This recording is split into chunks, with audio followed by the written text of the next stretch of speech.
mes petits padawans de la cuisine, on se retrouve pour une nouvelle recette en vidéo et on va réaliser un pain semi-complet facile. Vous allez voir, c'est trop facile. Pour commencer notre recette, nous aurons besoin de 500 g de farine semi-complète, de la T110. On le voit par sa couleur. On y ajoute une cuillère à café de sel. On mélange pour que le sel ne soit pas en contact direct avec la levure.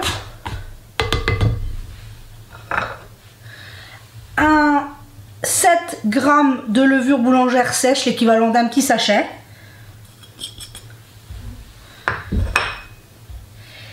Et 30 centilitres d'eau tiède. Et il ne reste plus qu'à pétrir pendant 10 minutes pour arriver à l'obtention d'une jolie pâte. Comme d'habitude, on se retrouve une fois que notre pâte sera réalisée. Au bout du pétrissage, on obtient une jolie pâte qui ne colle pas. Un peu plus compacte que les pâtes traditionnelles parce que ça vient de la farine. On couvre notre bol.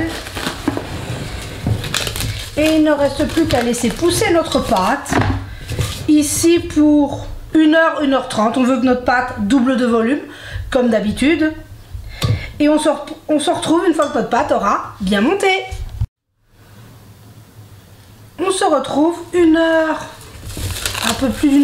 presque 1h30 s'est écoulée. On se retrouve, notre pâte a doublé de volume. On voit que la pâte est bien montée.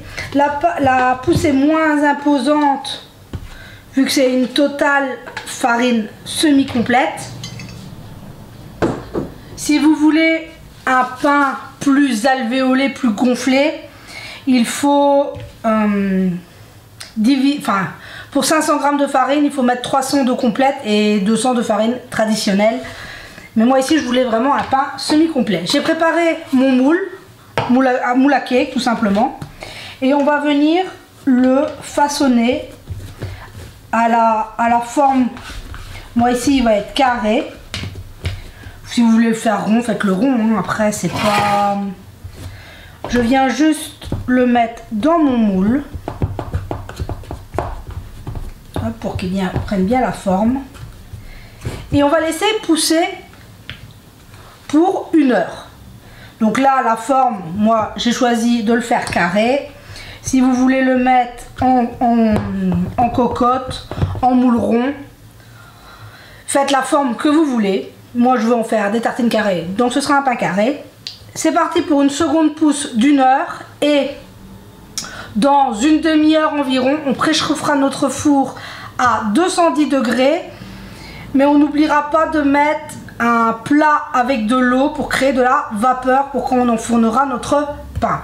Donc préchauffage 210 degrés avec un bol d'eau dans le fond pour pouvoir créer de la vapeur d'eau quand on enfournera notre pain. Donc on se retrouve dans 1 heure. La deuxième pousse d'1 heure est passée. Il ne reste plus qu'à venir scarifier notre pain comme on le souhaite, avec une bonne lame. Et si on veut, on peut venir un peu le fariner avant de l'enfourner. Donc là, notre pain est prêt à partir au four. Donc on avait préchauffé le four à 210 degrés, excusez-moi, avec un bol d'eau pour créer de la vapeur d'eau. Et on est parti pour une cuisson d'entre 30 à 35 minutes, dépendamment des fours. Mais on se retrouve tout à l'heure pour voir notre pain une fois qu'il sera cuit. Et voilà, on se retrouve 30 minutes de cuisson. Mon pain est parfaitement cuit. Maintenant, il me reste juste à le démouler et à le laisser refroidir.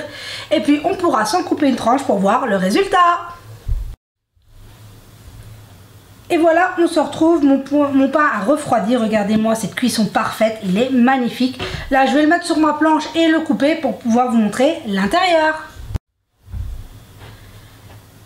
Et voilà, je l'ai coupé. Regardez-moi ce moelleux, cette couleur, il est vraiment magnifique. Vous voyez que c'est très facile à réaliser, un pain semi-complet.